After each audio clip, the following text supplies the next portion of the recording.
সকল চাকরিজীবীদের সাপ্তাহিক ছুটি থাকলেও আমাদের কিন্তু কোনো সাপ্তাহিক ছুটি নেই। শুক্রবার মানেই ভালো মন্দ রান্নাবান্না করা, সেই সাথে আমাদের মতো গৃহিণীর বোনাসের একটা দিন বলতে পারেন। সো হ্যালো ভিউয়ার্স, আসসালামু আলাইকুম। সবাই কেমন আছেন? আশা করি সবাই অনেক বেশি ভালো আছেন। আজকের ভিডিওটি একদম সকাল থেকে শুরু করছি। শুক্রবারের এই ভিডিওটি করা সময়ে সুযোগ হয়ে ওঠেনি, তাই ভিডিওটি আপলোড দিতে পারিনি। তার জন্য আজকের ভিডিওটি আপলোড দেওয়া। তো সকালে আমি সকাল সকাল ঘুম থেকে উঠে পড়েছি। উঠেই কিছু কাজ ছিল, সেগুলো সেরে নিয়ে সকালে কী কী রান্নাবান্না করব সেগুলোতে নেমে পড়েছি। সকালের জন্য আমি ডিম ভাজি করে নিয়েছি আর সাথে বেগুন ভাজি করে নিয়েছি। যেহেতু নতুন নতুন সবজি এসেছে বাজারে, এই নতুন নতুন বেগুনের ভাজি কিন্তু ভীষণই ভালো লাগে। আপনাদের কার কার ভালো লাগে? একটা সময় ছিল যখন আমি বেগুন ভাজা খেতে একদমই পছন্দ করতাম না, কিন্তু এখন সময়ের সাথে সাথে এই বেগুন ভাজা খেতে আমার ভীষণ ভালো লাগে। সকালে রান্নাবান্না শেষ করে, খাওয়া দাওয়া শেষ করে তো একটু বাইরে চলে আসলাম। বাইরে এসে দেখি খুব সুন্দর একটা মিষ্টি রোদ উঠেছে। এই রোদটা কিছুদিন পরে অনেক দামি হয়ে যাবে।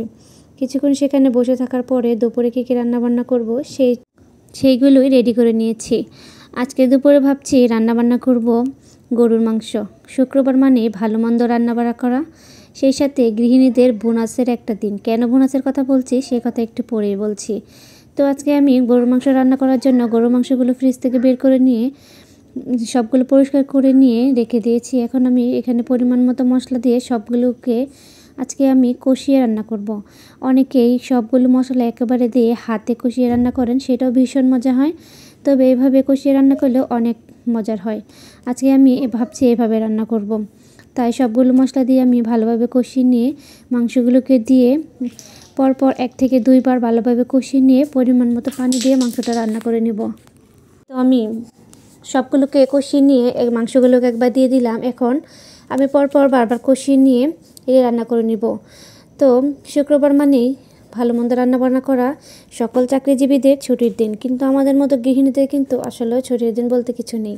এই দিন আমাদের আরও অনেক বেশি কাজ থাকে, যেমন রান্নাবান্না থেকে শুরু করে ঘরের সমস্ত কিছু ক্লিন করা, তারপর ধরেন আপনাদের ভাইয়াদের সমস্ত কাপড় চোপড় সবগুলোকে এই দিনে পরিষ্কার করে নেওয়া অনেক বেশি কষ্টের হয়ে যায়। সেই সাথে থাকছে ভালো মন্দ কি অনেক আইটেমের রান্নাবান্না করা। যেহেতু আজকেও বাসায় নেই, তার জন্য আমরা মা ছেলের জন্য একটি আইটেম রান্না করেছি। সকালের কিছু ছিল, সেগুলো দিয়ে চালিয়ে নিয়েছি। আমাদের কিন্তু এই দিনে কোনো ছুটি হয় না। আমরা এই দিন আরও বেশি কাজ করি, কারণ সকাল থেকে সমস্ত কাজ করে রান্নাবান্না শেষ করে বিকেলে আবার অন্যান্য নাস্তা তো রয়েছে, সেগুলো সব কিছু সামলিয়ে আমরা অনেক সময় হিমশিম খেয়ে যাই। আর যদি থাকে ছোট বাচ্চা ঘরে, তাহলে তো কথাই নেই। যাদের বাচ্চা আছে, যারা বাচ্চা সামলে সব কিছু সামলায়, একমাত্র তারাই বুঝতে পারবেন কতটা সমস্যার সম্মুখীন হতে হয়।